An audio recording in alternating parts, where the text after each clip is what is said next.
In a typical firm, the broker must decide if the company will allow licensees to conduct property management. This is a primary business decision that the broker must make and should clearly identify their position in A. Once the broker makes the decision, the broker must then find a way to inform the licensees of the policy and demand assurances that they understand and will follow the rules.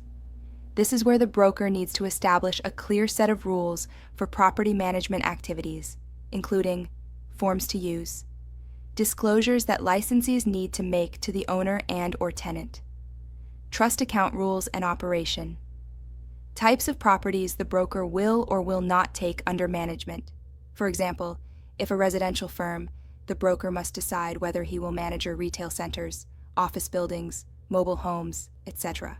Policy on what bills will be paid by property management and what bills the landlord must pay. Most PM firms will pay all vendor bills for repairs and maintenance, but not mortgage, HOA fees, and taxes. This is a decision the broker must make since there are no statutory requirements as to who pays the bills. Policy for how the rental forms are completed and to whom the tenant will make out the deposit and final payment. Rules regarding fees that the licensees charge the landlord, rental commission, property management commission, and other fees, and fees charged to the tenant or applicant, application fee, credit report fee, late fees, NSF fees, etc.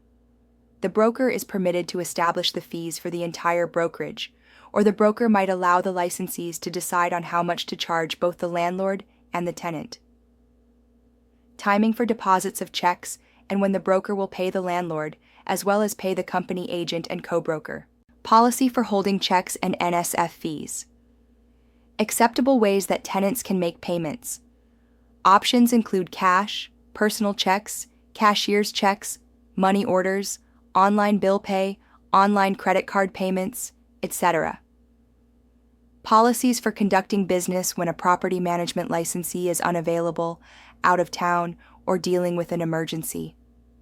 Many of the brokers that do not allow their licensees to act as property managers might have a simple policy that says the licensees in the firm may not conduct any property management activities, but do not explain what those activities are and what the licensees should avoid doing. Brokers with vague and/or poorly monitored property management policies run the risk of being in violation of Arizona statutes and the Arizona Residential Landlord and Tenant Act. This occurs when licensees act as property managers without proper authorization or documentation, such as negotiating a property management agreement with a landlord. A listing agent may inadvertently cross the line and continue to interact with the client after the property is leased and the tenant has exchanged money for keys. Without realizing it, the licensee becomes engaged in property management. We will explore some problematic activities in the next section of the course. Some activities are benign and do not involve property management. For example, a licensee develops a business relationship with a property owner, who might want to lease it for a relatively short period and then try to sell the property. Or they might wish to rent it seasonally and then seek a longer-term lease. Listing and leasing a property does not create a property management relationship, even if the agent is taking care of the property. Another function that has become common is the licensee who is asked to keep an eye on a vacation rental or second home for an out-of-state owner. While that owner will never list the property for lease or place a tenant in the property, they nonetheless ask the licensee to watch the property. That might include picking up flyers and newspapers, checking the inside occasionally, and flushing the toilets. Is that property management? By the definition found in the statute, no, it is not property management since there is no tenant in place. But if the owner pays the licensee a nominal fee to watch the property, that must be passed through the broker. As such, the broker might either ask for a property management agreement or might prevent the licensee from conducting that activity.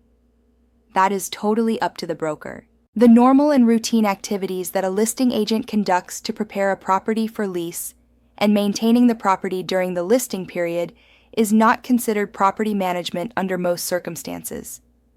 Where it might qualify as property management is when the licensee acts on behalf of the owner to move the existing tenant out in preparation to rent it again, especially if the licensee interacts with the tenant and/or the licensee spends money to prepare the property. Listing a property for rent often ends up in a property management situation, which might be difficult to avoid. While many residential licensees swear that they would never do a rental, it is becoming more difficult to walk away from that activity. As more and more investors buy residential property with the intent to rent, the licensee that sells the client the property and then offers the leasing and management is setting up an income stream for the licensee and/or broker while assisting the client. Property management is a valuable service that more and more clients are expecting. As our market has shifted to a larger rental base, an agent that gains the knowledge and works for a broker that allows property management can make good money while helping a growing client base. As a licensee, if you decide to become a property manager, there are some important actions you must do before beginning to offer such services. Verify that your broker allows you to conduct property management, and if so, be sure to review the policies that the broker wants you to follow. Get educated. This course is a good start. Find other classes that might assist you in learning the many parts of the statutes and regulations that you must follow. That includes reading the Arizona Residential Landlord and Tenant Act in its entirety. Familiarize yourself with all the forms involved in leasing and property management, including the lease form your broker wants you to use, other forms the broker requires, including any AAR forms. Find someone who currently conducts property management and ask that person for tips and advice. Start to establish a list of vendors that you might need. Examples: AC heating techs, plumbers, electricians, roofers, landscapers, and pool and appliance service companies. Identify another licensee who might be available and competent to fill in for you during any absence. A residential licensee that handles rentals will likely encounter situations that require property management. As those situations increase in frequency, that licensee should learn how to handle them before a problem arises.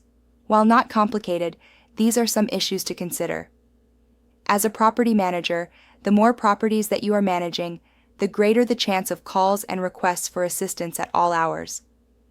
Many property managers provide their tenants with a list of rules, which might include the hours that the firm will answer the phone or when it will return phone calls. You need to learn how a broker's trust account works, the timing for checks in and out of the account, and the people involved in the process. The person that handles your accounts and writes checks to the owner, vendors, and of course to you for your commission should become your new best friend. Learn the forms inside and out. The lease, property management agreement, and any addenda your broker might require should be documents that you understand and comprehend completely. Other factors must be considered when becoming a property manager, but the tips above are a good start.